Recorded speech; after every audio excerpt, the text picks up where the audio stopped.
apakah jaringannya macet-macet juga?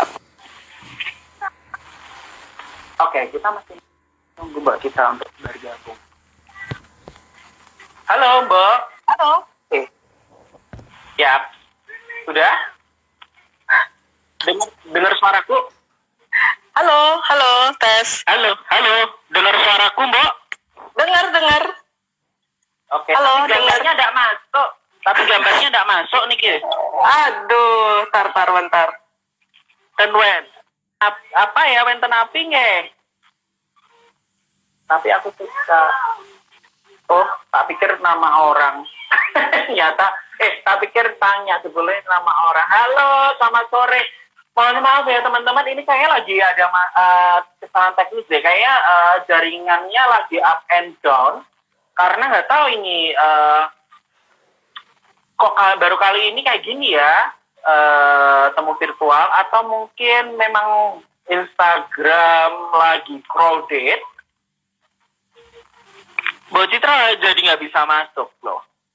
Halo. Nah, Mbak Citra lihat, kelihatan mukaku? Kelihatan, tapi muka aku nggak kelihatan. Ini teknologi emang nyebelin ini. Iya, makanya itu menyebalkan. Kita adalah permasalahan untuk virtual tuh ya seperti ini, apa ya? Ada permasalahannya juga. Kayaknya ini yang mesti kita dibahas ini. Iya, lagi prime time nih kata Revo. Banyak yang siaran langsung juga. Iya, makanya apalagi dibalik kan, apalagi di dekat rumah Mbak Citra kan mungkin lagi banyak gitu. Lah gimana nggak kelihatan mukanya, gimana kayak siaran radio? Gimana nih, lanjut aja nih.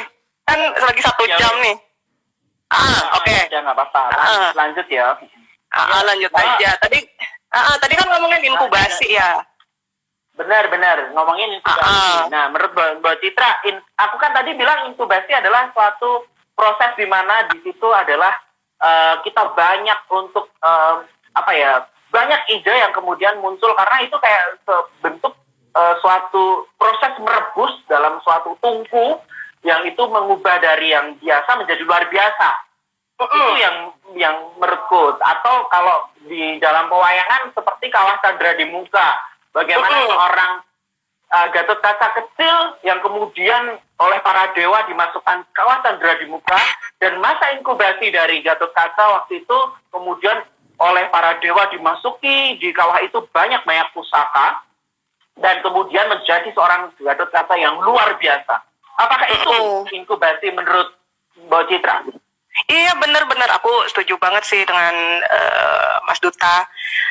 Jadi aku juga menganalogikan hal yang sama ketika kita juga diajak untuk masuk ke cangkang telur sih, kalau dalam imajinasiku, masuk ke cangkang telur dan seperti diperam secara terpaksa kan, karena situasi yang memaksa kita untuk tinggal di rumah, kemudian untuk menghindari rasa bosan, stres, karena tidak pernah bertemu orang kan, kita ya harus benar-benar bisa membangkitkan kreativitas kita sih. Nah, harapannya kalau situasi ini sudah jauh lebih membaik, akan ada hal apa sih yang baru yang bisa kita share gitu, atau ledakan apa sih gitu. Nah, misalnya kan inkubasi ini kan udah banyak dialami oleh para pekerja yang mengalami pemberhentian secara paksa lah sebenarnya, karena toko-toko tutup, kemudian kantor-kantor tutup.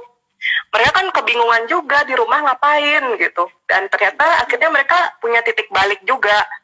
Titik baliknya, waduh, aku harus tetap makan nih, tetap harus hidup nih sampai besok. Jadi mereka memikirkan ide-ide baru, bikin bisnis lah, apalah. Nah itu kan insting bertahan hidup yang luar biasa lah kayak gitu di tengah situasi seperti ini. Nah, kemudian kalau buat seniman nih kayak gimana sih ya?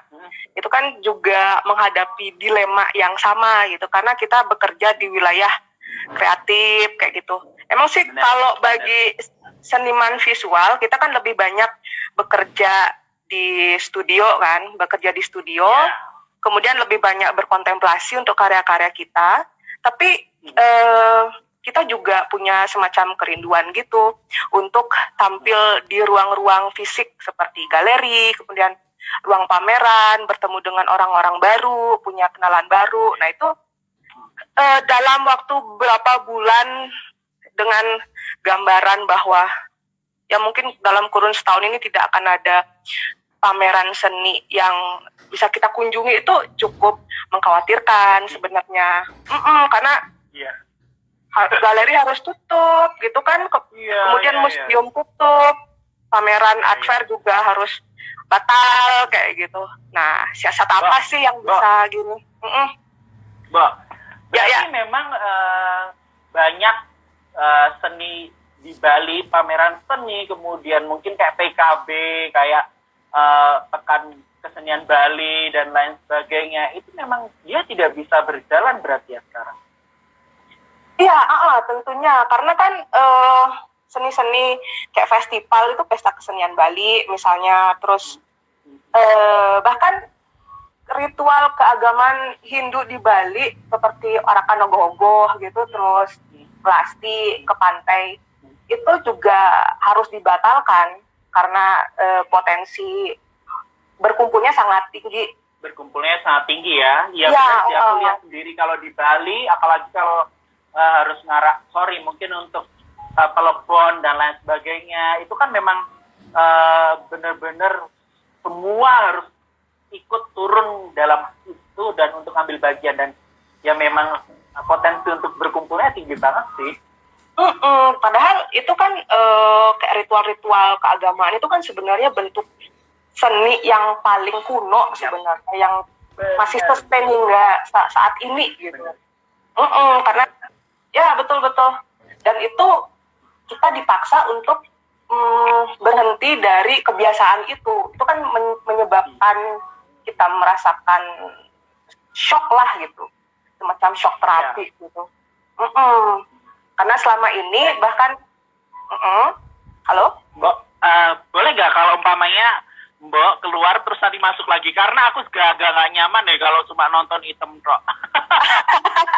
ya udah, oke.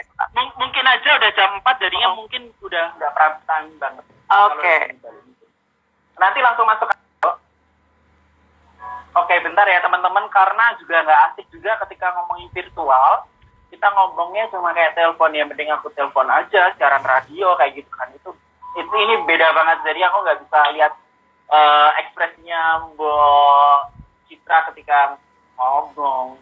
Sebentar ya, maaf teman-teman, aku nggak tahu apakah ini benar-benar prime time di Bali jam-jam segini nih.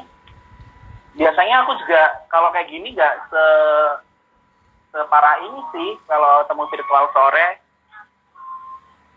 Dan ini hari ini cukup deg-degan bagiku karena ngomongin seni dalam masa inkubasi ini menurutku berat banget, obrolannya ini sangat-sangat kompleks banget nih, karena inkubasi di sini emang benar-benar ngomongin, ya benar kita terpaksa untuk berinkubasi untuk gimana, apa yang kira-kira akan diangkat kan, dan apa yang akan diledakkan nanti ketika semua sudah aman kayak gitu. Halo, masih hitam. masih putar-putar ya, kayak game Mamire ya. Boleh nggak tak restart lagi dah? Oh ya udah deh, nggak apa-apa. Oke. Aduh, maaf game, Mbok, gitu. Jadi mungkin kalau ada teman-teman mau ada pertanyaan dengan senang hati, silakan di kolom komentar. Karena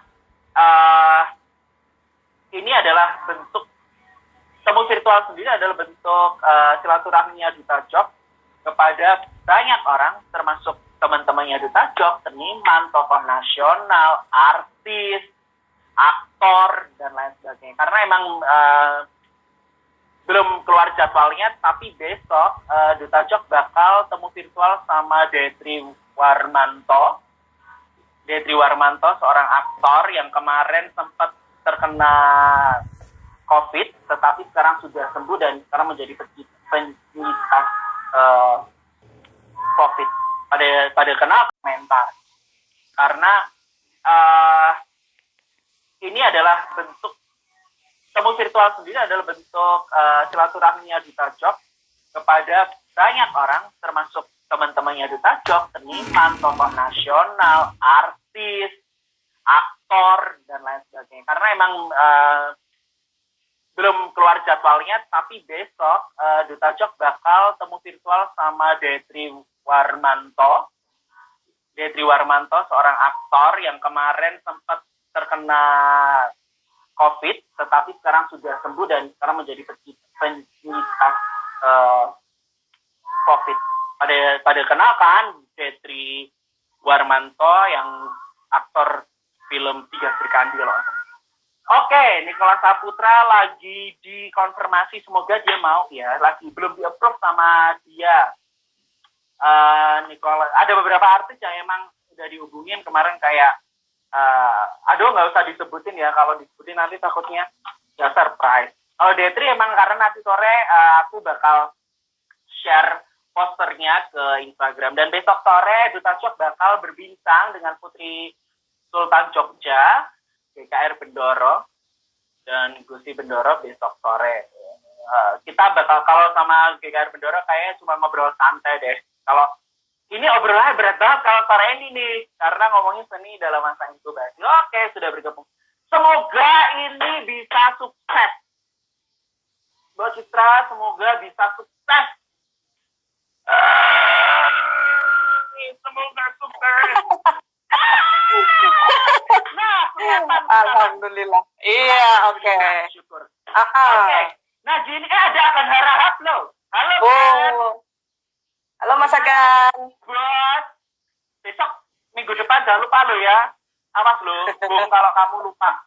Karena besok jangan ngomong sama dia. Belum aja, belum keluar. Oke, Bos. Balik ya, tadi sampai mana ya? Itu sampai acara di Bali. Dibatalin. Bentar. Iya. Jadi kan sebenarnya spirit berkesenian kita tuh sebenarnya sangat komunal ya. Kita harus sering-sering bertemu gitu, apalagi dalam konteks seniman visual yang harus berpameran kayak gitu. Jadi menciptakan situasi yang sangat gampang aja sih ketika kita dipaksa, secara paksa gitu, disuruh tetap diam di rumah dan nggak bisa nongkrong gitu kan. Kan seniman kan sering nongkrong kan, ketemu teman, ada pertukaran ide, obrolan apa gitu, penting banget. Nah, kita dipaksa kan, karena kita juga kehilangan salah satu faktor penting bagaimana kita menghadirkan karya seni juga. Misalnya karya-karya yang sifatnya merangsang panca indera misalnya. Mas Duta tadi cerita, aku kan pakai karya dengan aroma rempah, kemudian ada beberapa seniman yang juga memanfaatkan spektrum warna, dan memang harus merasakan bagaimana kita melihat uang gitu kan. Ya benar. Mungkin menurutku kalau kayak kemarin yang pernah aku alami kayak Pramuhendra, Arah Mayani gitu ya. Iya benar. Nah, Pramuhendra kan dramatiknya kayak gimana gitu kan. Betul. Kita bisa mengalami itu kayak gitu. Itu kita seperti kehilangan sense itu, apalagi misalnya kan hari ini kita seperti digiring ke ke online exhibition misalnya. Nah itu, nah ini kan problem virtual nih, kita live Instagram aja nyebahi kalau ngene ya. Nyebahi banget ini. Gitu. Jadi kayak kita kehilangan. Ya kita jadi sekarang gini sih, aku nggak tahu, kayak kemarin Mas Kemat ngomong ya waktu itu.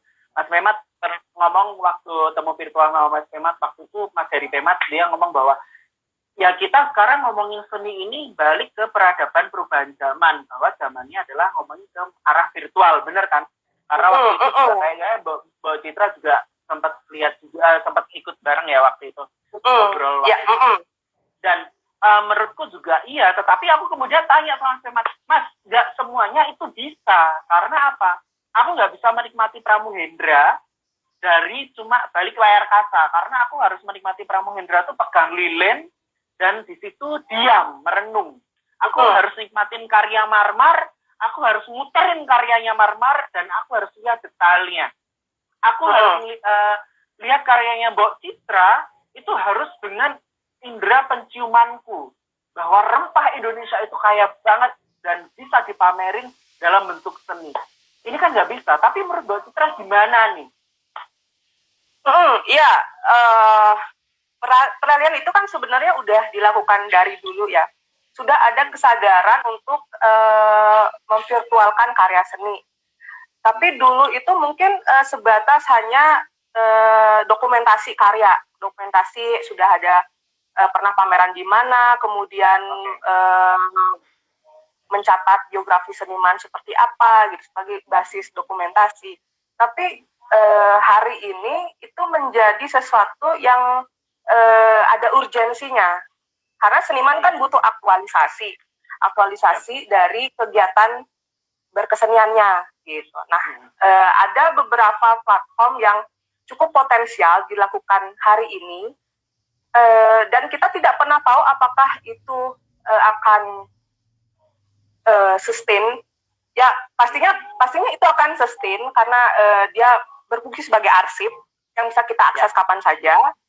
Akan tapi cepat atau lambat kita akan pasti dihadapkan dengan kerinduan untuk bertemu secara fisik itu, ya, berpameran, bertemu orang, berkenalan dengan teman-teman baru gitu misalnya. Tapi yang ingin aku sampaikan, bagaimana potensi online ini sesuatu yang tidak bisa kita pungkiri juga. Misalnya waktu pameran si Fokus di Singapura awal tahun ini misalnya, dan Art Basel Hong Kong juga kan dibatalkan juga kan, tapi mereka bersiasat dibatalkan.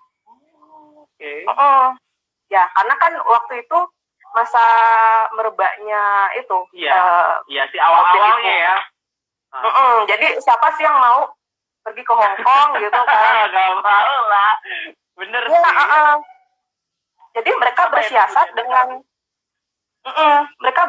dengan membuat cyberspace online exhibition misalnya. Terus ada sebuah platform yang cukup menarik yang bisa kita akses, itu yang namanya artland.com. Nah itu juga artland.com itu juga menawarkan wisata seni yang jauh lebih progresif lah dari dua pendahulunya ini yang sudah ke platform online, karena grafiknya sudah lebih bagus dari pameran-pameran sebelumnya. Dia sudah bentuknya format 3D, kemudian detailnya juga sangat bagus gitu. Bisa diakses ya, dan banyak galeri. Aku lagi buka nih. Oh, dia di Washington DC ya? Jadi mereka bekerja sama dengan galeri-galeri internasional untuk membuat sebuah 3D virtual exhibition. Nah itu jadi pengalamannya tuh jauh lebih dapat gitulah detail-detailnya dan gitu. Dan dia udah lama banget loh ini, 95 apa 81 sih? Udah lama banget loh ini. Ya, itu udah lama banget, tapi dalam format 3D ini baru mereka kembangin. Oh gitu, oke. Keren juga sih. Tapi yang jadi permasalahan, ya tetap aja koneksi internet nih memungkinkan nggak kita untuk berselancar dengan lancar gitu. Dengan lancar ya. Aku nggak tahu ya, aku nggak tahu nih, mungkin provider di Indonesia nih bisa dong, ya nggak tahu sih ya, berkaca sama di luar negeri yang itu benar-benar kenceng banget kayak di Belanda atau gimana. Tapi kalau Indonesia emang masih agak rendet ya, kalau orang Jawa bilang rendet. Iya kayak pixelate gitu loh, kayak Google apa tuh? Google View itu kan kalau mau jalan gitu seolah-olah banyak blurnya kayak gitu kan. Iya. Makanya itu jadi agak waduh gimana sih ini gitu kan ya. Well berarti tapi menurut Mbak Citra gimana nih, kita tadi udah ngomongin tentang seniman oke ya udah kita virtualkan gitu, kita ngomongin tentang jadi cyber, tapi bagaimana kan nggak mungkin nih semua seniman bakal mau ya, maksudnya pasti ada yang pro, ada yang kontra, ada yang kemudian apa ini kayak gitu nih apa kayak gitu kan ada gitu karena ada banyak juga seniman itu menggunakan taksu ya ada beberapa yang tetap menggunakan taksu, tapi kan ada juga yang nanti tidak taksu ketika itu divirtualkan atau aku nggak tahu itu bagaimana kira-kira itu bisa menjadikan satu kesatuan bahwa ayo kita tetap walaupun kayak gini biar seni tetap jalan, mungkin kayak gitu atau gimana nggak? Silakan. Ya itu menarik juga karena ya seni itu harus tetap berjalan kan, karena di situasi yang penuh tekanan seperti ini setidaknya seni itu menjadi satu-satunya harapan untuk kita bisa ya rilis stres lah, karena ya misalnya kan yang menariknya selain dia berbentuk cyberspace, platform online ini juga ada format yang lebih informatif gitu. Ya misalnya di IGTV ini aku perhatiin banyak seniman yang melakukan live painting misalnya, macam tutorial painting, drawing gitu. Jadi kita yang berjarak dengan seni ini ketika melihat si seniman berproses dengan mediumnya, kok enak ya, kok rasanya nyenengin gitu ya, itu pengen coba kayak gitu. Nah itu kan menarik, jadi mereka pengen coba gitu, apalagi orang lukis abstrak gitu, bisa sebebas-bebasnya gitu. Oh ternyata bisa ngerilis emosi juga. Nah itu kan sebenarnya fungsi minimal dari seni visual misalnya. Terus kemudian harus ada kesadaran kita melihat ya kita berharap sih ini situasi yang tidak permanen, tidak lama gitu, cepat berlalu. Tapi untuk mengisi kekosongan, kita kan setidaknya harus melakukan sesuatu kan. Misalnya kita jadi cukup bersyukur adanya teknologi ini, misalnya like Instagram, kemudian ada beberapa galeri yang menampilkan wawancara bersama seniman gitu kan misalnya, itu sangat membantu kita untuk lebih dekat dengan seniman, karena biasanya kan kita pengen nih janjian ketemu seniman favorit nih siapa gitu, pengen dong main ke studio, tapi lagi sibuk, ganggu apa enggak ya, tapi dengan platform seperti ini jadi lebih tahu gitu, bisa ngobrol bareng, kayak gimana itu kan. Ini berkatamu virtual. Iya benar. Virtualnya bisa cok. Aku juga mungkin kalau ketemu Mbak Citra nggak sedekat ini loh ya. Kita kalau ngobrol juga paling kita kalau ketemu di Bali juga ketemu hai Mbak gitu, terus aku ngapain? Ngapain kan? Jangan kalau bisa kita benar-benar fokus ngobrol nih gitu. Oh ya mungkin kalau ada teman-teman yang mau kirim pertanyaan bisa di kolom komentar ya. Boleh. Aku bilang satisfying, itu memuaskan. Emang iya sih. Apakah ada mungkin di seniman Bali bisa bikin challenge mungkin kayak lagi heboh yang di Indonesia tuh challenge brush challenge, pas brush challenge atau kalau di Jogja kemarin pakai tarian kayak gitu. Apakah di Bali juga akan seperti itu mungkin untuk challenge antar seniman di Bali, seniman muda untuk ayo kita bangkitin seni ini seperti ini aja dulu. Terus nanti kalau ada ide apa lagi gitu. Kayak gitu. Atau semacam bikin kelas seni. Kita nanti bikin kelas seni, tetapi mungkin nanti aku nggak tahu ini jadi ide atau apakah ini memang sudah dilaksanakan ya.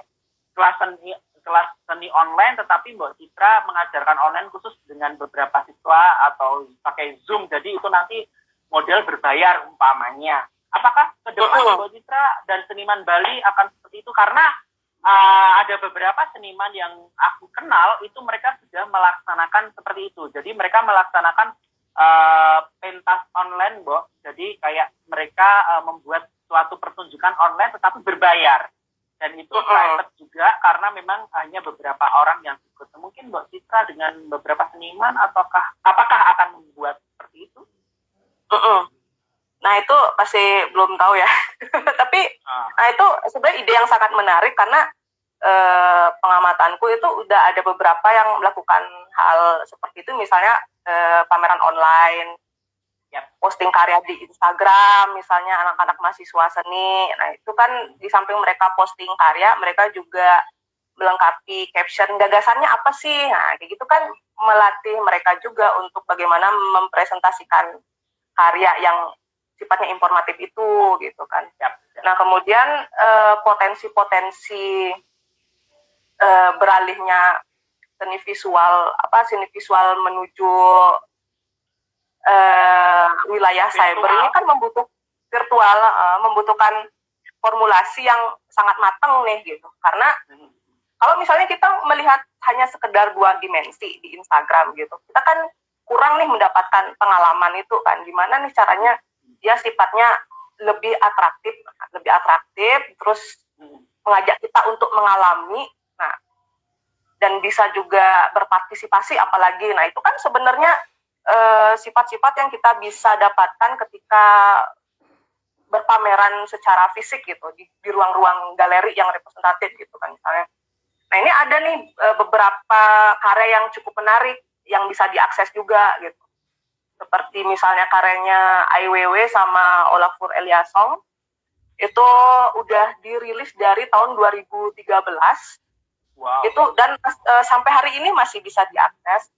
Itu Drawing in the Moon. Nah di sana ketika masuk websitenya dia tuh udah sangat indah banget, terus ya. Dan ketika kita nge-zoom itu kelihatan drawing dari sekitar 35.000 lebih orang di seluruh dunia yang sudah berpartisipasi di sana, dan kita bisa melacak gambar-gambarnya punya siapa kayak gitu. Bahkan kita bisa ikut berpartisipasi di sana. Drawing in the Moon itu gitu. Dan ada beberapa pameran yang cukup menarik, misalnya yang dilakukan oleh Chaos misalnya. Chaos dia membuat virtual reality dan pameran itu sempat dibuka secara gratis Maret kemarin. Cuman setelah itu berbayar karena dia sifatnya aplikasi kan. Aplikasi ya. Ya, aplikasi. Jadi dia mengkomersilkan patungnya untuk bisa kita ikut foto bersama, merespon ruang, terus nah itu menarik banget. Jadi orang-orang tuh merasa terhibur banget gitu. Oh, aku bisa lebih dekat dengan karya si seniman ini, seolah-olah dekat gitu. Padahal itu hanya virtual reality. Tapi kan sebenarnya orang-orang yang mampu mengkoleksi aplikasi itu, itu berlaku sekitar 30 hari lah kalau aku baca itu, merasa punya privilege kan, merasa punya kebanggaan gitu dengan karya-karya, aku bisa nih ikutan tren ini nih gitu, tren berfoto dengan patungnya Chaos kayak gitu misalnya. Kayak gitu. Iya bener sih. Mbak, ada pertanyaan dari Revo Dewa. Dia ngomongin apa sih tadi? Dia bertanya, baiknya semasa inkubasi langkah Pivot, apa nih Mbak yang bisa dikerjain sama staf-staf pekerja seni yang base-nya by project? Mungkin kayak galeri sitter, kayak staff galeri dan lain sebagainya. Menurut Mbak Citra gimana nih? Apa yang kemudian bisa langkah-langkah yang bisa mereka kerjakan? Ya sebenarnya masa inkubasi ini kan sebenarnya jeda bagi kita untuk lebih mendalami. Jadi sebenarnya kita kan selama ini sebelum kita dipaksa untuk tinggal di rumah, kemudian nggak bertemu atau gimana, kan kita dipaksa untuk mengejar deadline misalnya, kemudian diburu waktu dan tidak ada kesempatan untuk mendalami misalnya kita senang sama seni nih, dan dalam kaitannya kita sebagai staf-staf pameran itu menarik banget ketika kita misalnya lebih mendalami sejarah seni misalnya, dan mempelajari profil-profil seniman gitu. Jadi misalnya kalau next kita ada exhibition, kita tuh bisa dengan pede gitu, seniman ini begini, karyanya begini gitu. Itu kan jadi lebih pede gitu. Siapa tahu nanti dari staff exhibition kita bisa jadi penulis seni, kritikus seni, itu kan sesuatu yang sangat dibutuhkan hari ini. Kritikus kan jarang banget. Bener sih, menurutku juga kayak gitu sih, Mbak. Karena emang masa inkubasi seperti aku yang ngomong tadi kan, inkubasi ini adalah suatu masa di mana kalau kita ngomongin seni dalam masa inkubasi itu kan memang seni itu bukan hanya pelaku seninya, tetapi juga orang-orang yang ada di dalamnya. Dan benar ketika kita bisa tetap aktif dalam masa inkubasi itu, ya benar-benar akan luar biasa. Contohnya memang mempelajari, oh ini karya seni ini tuh emang temanya bakal kayak gini, oh karyanya dia tuh lebih condong ngomongin apa. Dan mungkin kalau aku sih emang ketika inkubasi ini aku juga pengennya kayak gini, temu virtual kayak gini, karena emang dengan kayak gini kita bisa berbagi info dan berbagi ide apa yang kiranya akan bisa dilakukan gitu. Kalau kerja seni, staff seni menurutku ya itu tadi sih, bener kata Mbak Citra, belajar dan lain sebagainya kayak gitu. Ya seniman sih juga senang ada jeda. Gitu, Mbak. Aku tanya tadi, dan berarti kemudian ketika ini kan kita juga jadi merasa gamang ya, jadi merasa kosong ya, karena emang ya tadi kita nggak bisa kemana-mana, kita nggak bisa mencari ide seperti apa dan lain sebagainya. Tapi menurut Mbak Citra, biar nggak gamang, Mbak Citra ngapain sih? Ya, pernah sih dalam situasi gamang gitu, awal-awal di rumah gitu, karena beberapa pameran juga harus dibatalkan kayak gitu kan. Dan kita dipaksa untuk mengkonsumsi berita-berita yang apokaliptik lah. Ya. Dengan situasi COVID ini sangat apokaliptik. Jadi malas banget, bahkan enjoy nonton film pun malas gitu, karena wah, kita nonton apa misalnya Bird Box terus atau A Quiet Place, kita dihadapkan dengan gambaran apokaliptik. Kini kita mengalami itu gitu, mau nggak mau gitu. Jadi saat ini aku benar-benar memfilter informasi dan lebih memilih sesuatu yang ya kan banyak berita-berita yang sangat permukaan, apalagi data-data itu kan benar-benar bikin kita stres. Jadi aku beralih ke sesuatu yang sifatnya lebih optimis lah gitu. Kita melihat situasi gitu, melihat potensi seni itu, apalagi itu kan jarang banget dibahas sampai saat ini karena kita berfokus pada aspek ekonomi misalnya, dampak dari situasi ini. Dan bagaimana ketidakjelasan pemerintah untuk membantu para seniman sebagai orang yang terdampak juga, karena nggak semua seniman juga sudah mapan kan, masih banyak juga seniman-seniman yang masih membangun karirnya, masih harus terus berjuang gitu kan dengan problem finance dan lain-lain. Nah itu juga sangat terdampak. Nah gimana nih siasatnya gitu untuk tetap bertahan kayak gitu. Jadi teman-teman juga udah banyak melakukan langkah-langkah kreatif dengan menggunakan sosmed mereka gitu kan, misalnya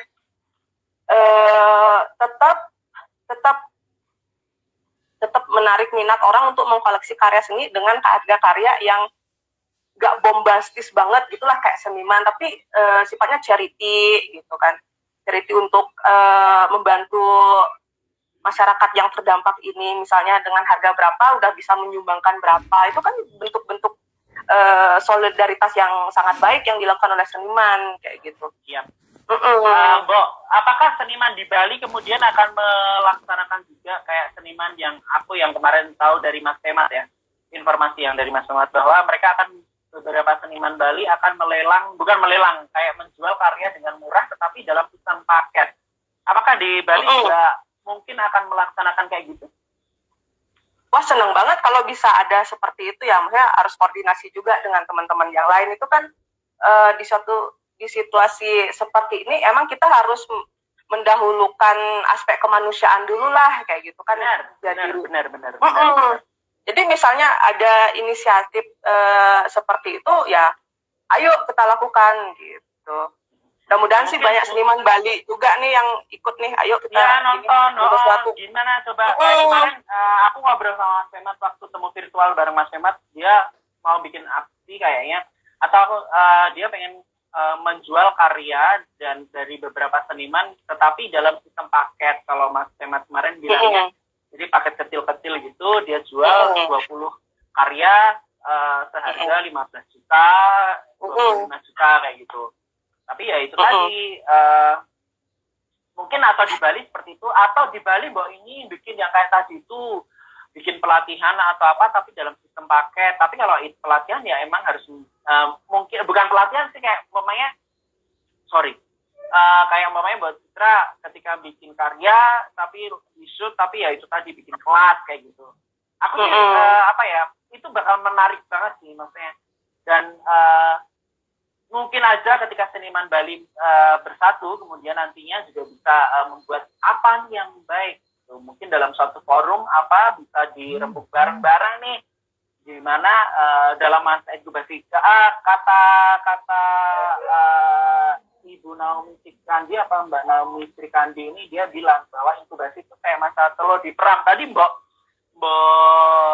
Citra juga sudah mengatakan seperti itu, bahwa ini adalah masa seperti kita masuk dalam telur dan lagi diperam, dan ketika menetas itu menjadi benar-benar bermanfaat, bisa makin tumbuh kembang dan bagaimana. Nah, mungkin habis ada temu virtual ini nanti bisa banyak ide yang kemudian atau menjadi suatu embrio untuk memantik semangat dari Mbak Citra sendiri dan beberapa seniman di lingkup yang Mbak Citra mesti kayak di daerah Batu Bulan beberapa seniman nih, ayo bersatu kayak gitu, atau di daerah Bulan nih, ayo bersatu, mungkin kayak gitu sih.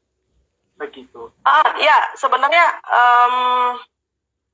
solidaritas dalam bentuk praktis seperti itu tuh juga penting dilakukan saat ini. Tapi di satu sisi, seniman mana sih yang nggak pernah mengalami krisis dalam hidupnya gitu kan? Maksudnya zaman-zaman yang krisis gitu.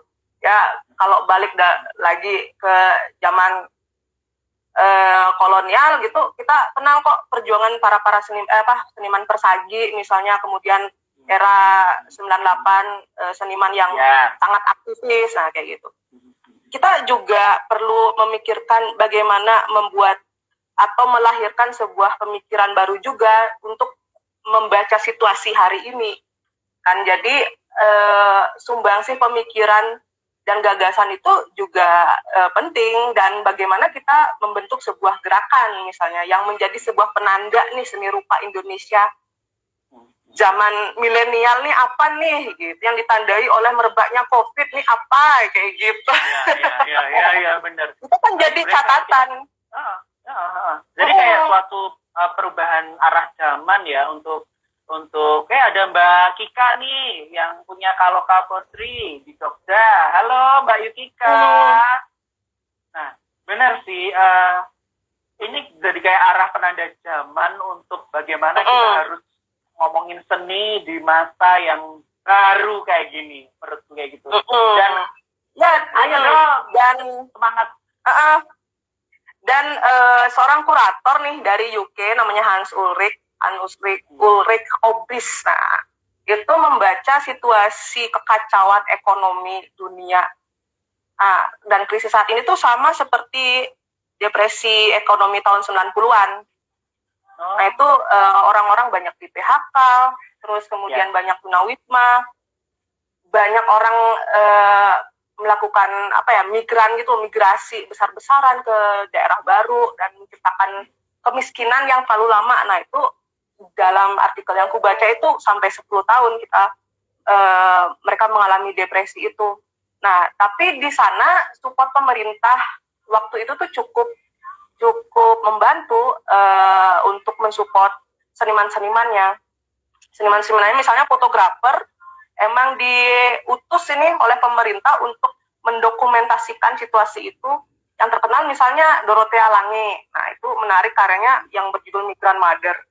Nah, ketika situasi depresi ekonomi ini sudah lebih membaik, ternyata lahir nih seniman-seniman yang mewakili spirit zaman itu yang sangat terkenal. Misalnya Jackson Pollock gitu misalnya. Nah itu kan sebenarnya ketika kita melihat seniman-seniman terkenal hari ini internasional gitu, mereka tuh tidak terlepas dari krisis-krisis apa sih yang pernah mereka hadapi yang menjadi penanda karya itu. Juga momentum bagi seniman untuk kayak apa ya, kayak menempatkan tanda bahwa kita juga mencatat nih situasi hari ini seperti apa yang bisa dibaca oleh generasi selanjutnya.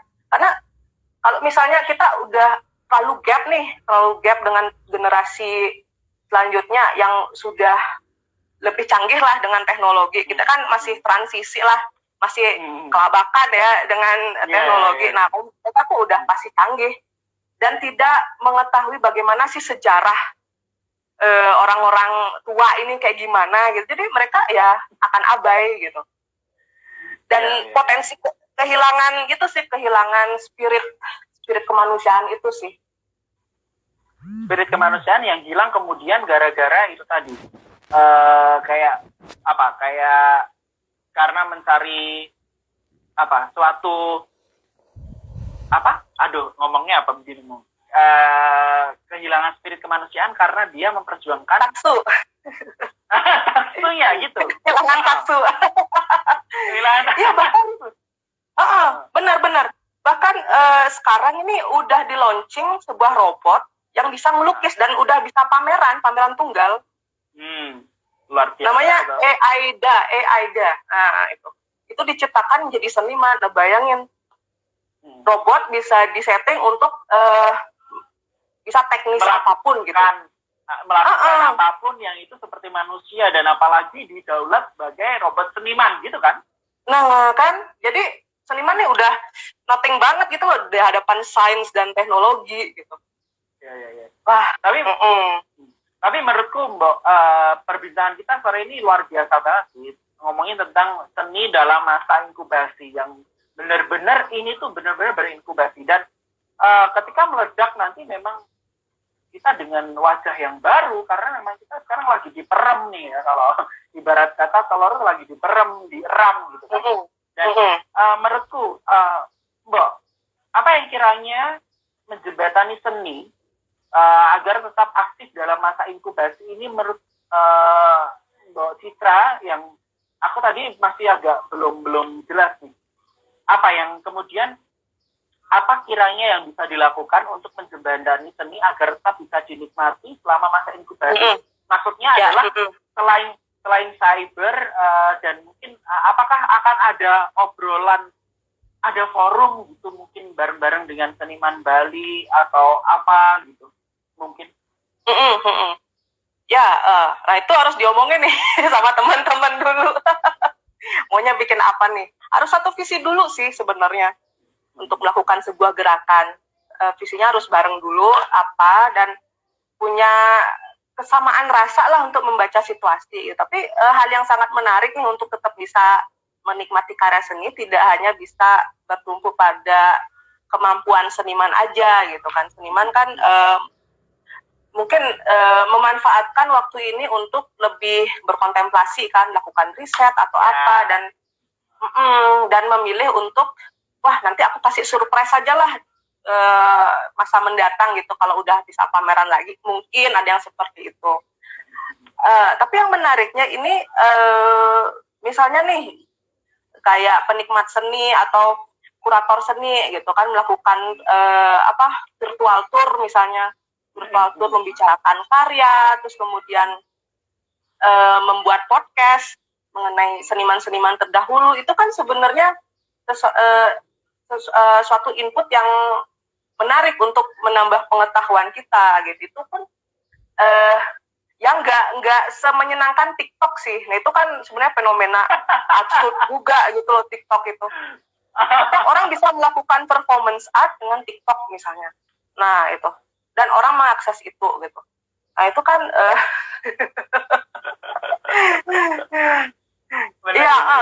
aku melihat TikTok terus itu kan semacam performance juga dari orang-orang di sana kayak gitu.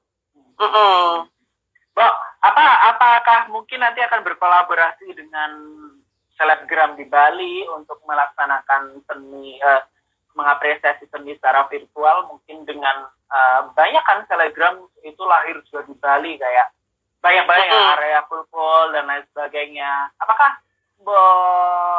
Citra bersama banyak seniman di Bali akan berkolaborasi nih?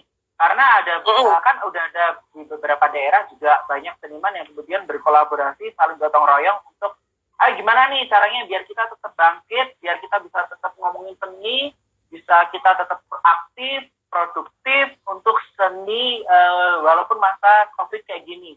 Apakah di Bali masa inkubasi itu juga akan seperti itu? Nah itu kenalin dong satu biar nambah follower. Gak perlu tuh influencer. Belum ketemu nih. Tapi itu menarik juga pengaruh influencer bagi karya seni kan, karena fenomena itu kan juga dialami oleh Arjok misalnya tiap tahun. Mereka tuh bisa rela untuk ganti kostum misalnya dan menggunakan fotografi yang tepat untuk berfoto dengan karya seni gitu. Dan wilayah apresiasinya itu bukan apresiasi yang lebih analitikal. Kita kan lebih ingin, apa sih yang ingin disampaikan oleh si seniman gitu misalnya. Gagasannya apa, kayak gitu. Isu yang dibawa apa. Tapi kecenderungan karya seni akan diapresiasi berdasarkan berapa like kayak gitu, berapa share kayak gitu. Cukup tinggi hari ini karena kan sifatnya budaya populer kayak gitu. Tentunya itu lanjut tentunya itu kan sesuatu yang nggak kita bisa hindari, tapi akan ada bentuk resistensi juga bagi yang tetap nih bertahan pada pemikiran lama kayak gitu. Tetap ada resistensi kayak gitu. Kayak gitu ada ya, tetap mereka tetap ada berisiko. Ya itu apa mungkin karena pengaruh apa ya, kalau di Jawa ngomonginnya tentang apa sih ya, kalau di Bali tadi ngomongin taksu, apakah karena juga pengaruh itu?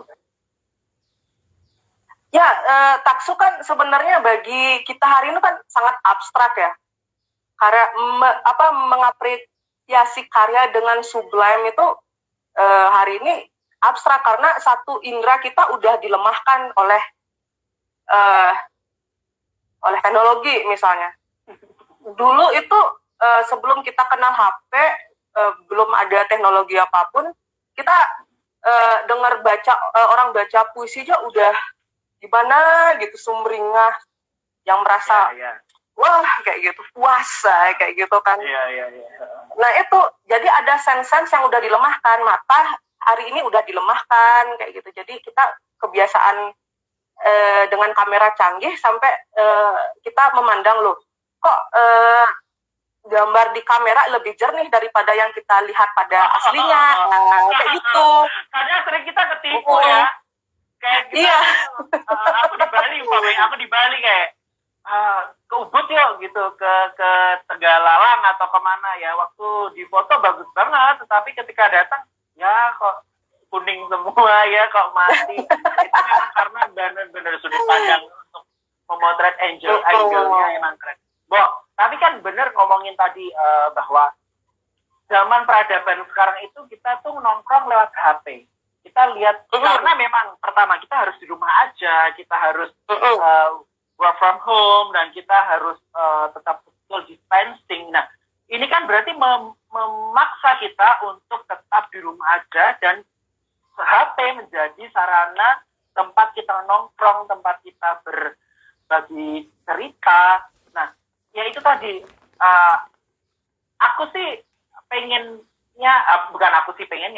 berharap ya. Nah, aku sih berharap bahwa bisa nggak nih nanti seniman-seniman di Bali, nggak di Bali pun ya, nanti di Jakarta, di Bandung, di Makassar, karena Makassar udah ada Biennale ya kalau nggak salah ya.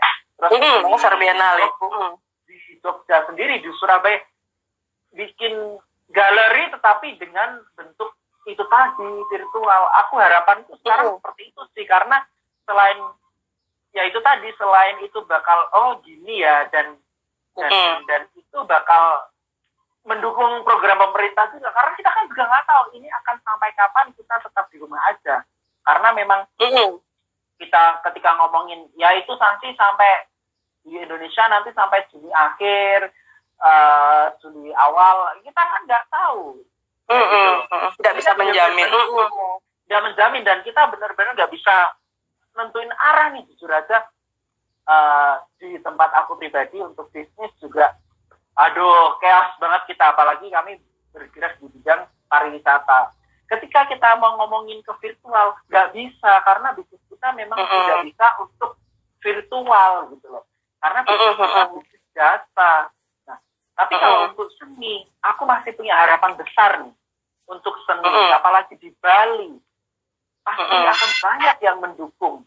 Karena memang bisa banget kok menurutku, dan aku optimis banget ketika Bali juga selama masa inkubasi ini bisa untuk ayo dong bareng-bareng ya. Mungkin kalau ada para seniman-seniman di Bali yang bergabung sekarang, ayo dong.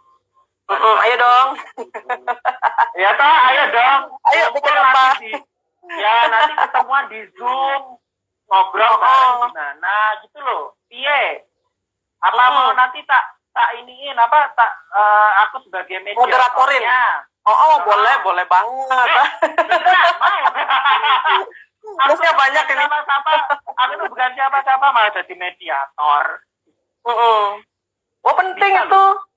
Itu nanti di Zoom, nanti ketemuan di Zoom, terus nanti bareng-bareng. Setidaknya ada 10 seniman yang nanti ngobrol bareng nih. Ayo seni di Bali 3 bulan ke depan mau kayak apa nih, yuk kayak gitu. Iya benar. Iya bisa. Sebenarnya kan teknologi ini juga yang nggak negatif amat lah kayak gitu. Jadi kita juga bisa.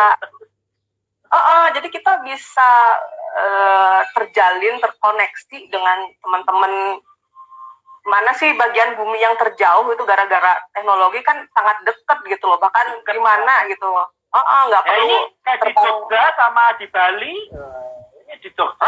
Benar. Jadi dekat banget ini. Atas bawah. Skalanya berapa? Bawah doang kan?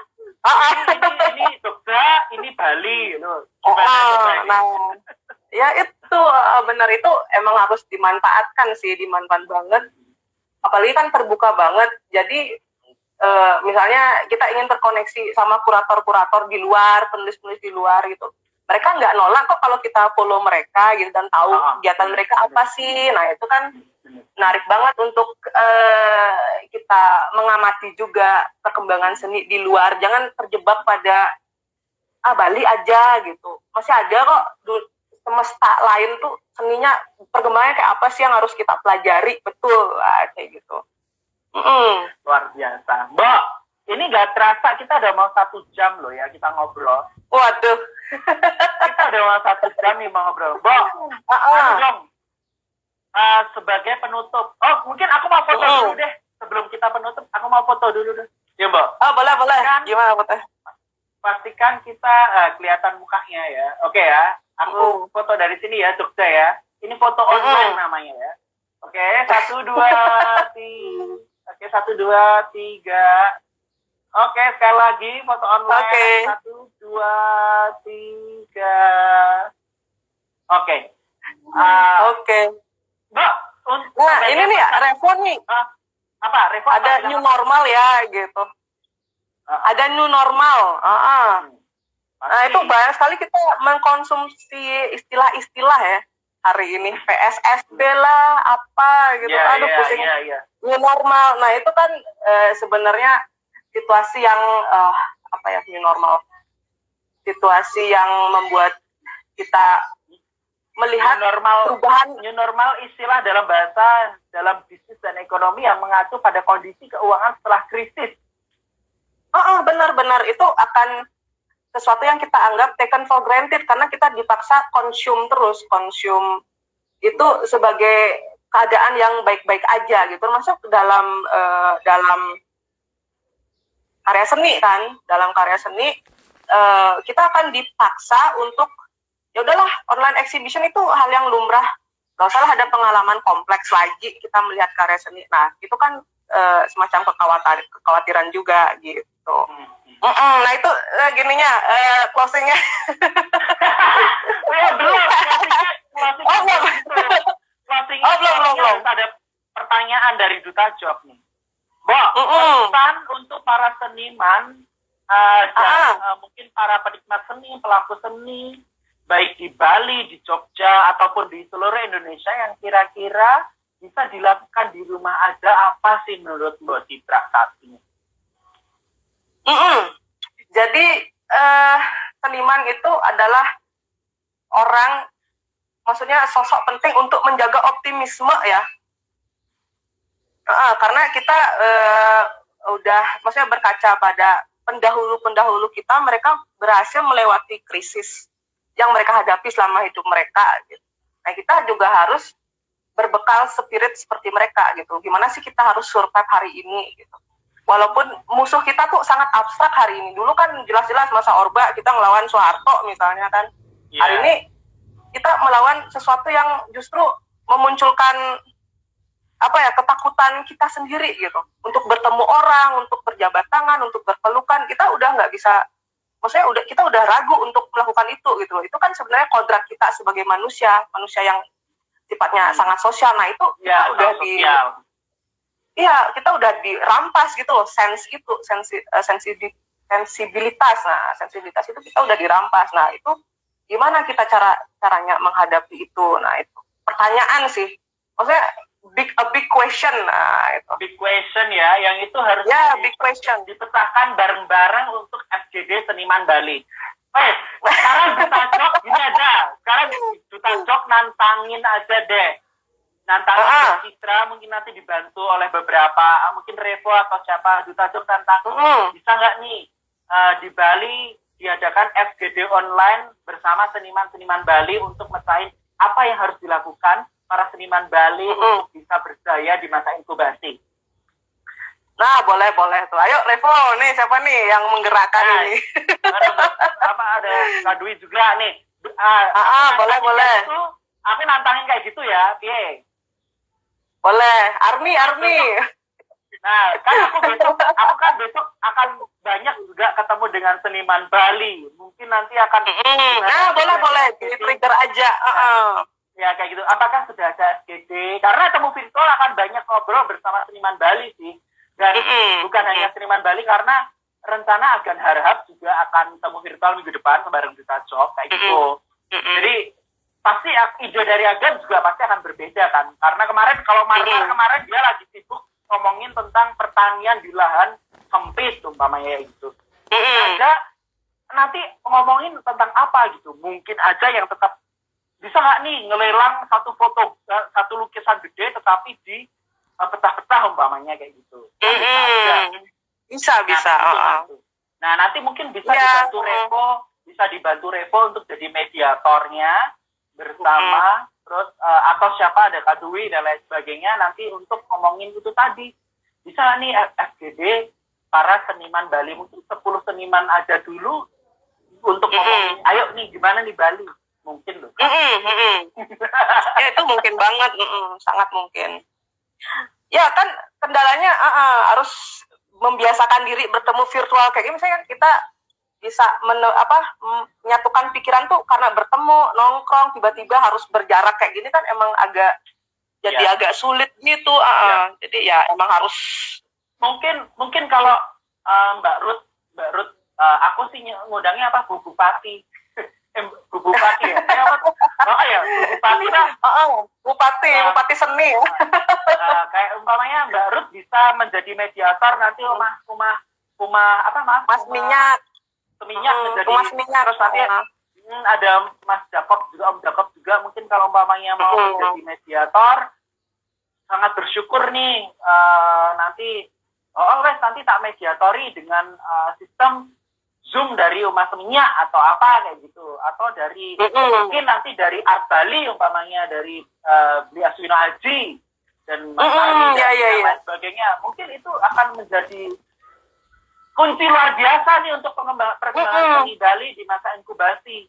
Aku sih berharapnya Betul, gitu. Ayo betul. dong segera dong bikin SGD secara online. Udah ada gerakan kan. Biar tetap bisa berjaya, biar bisa ayo harus gotong royong seperti apa dan lain sebagainya. Mungkin kayak gitu. Ya. Closing statement darimu, Mbak.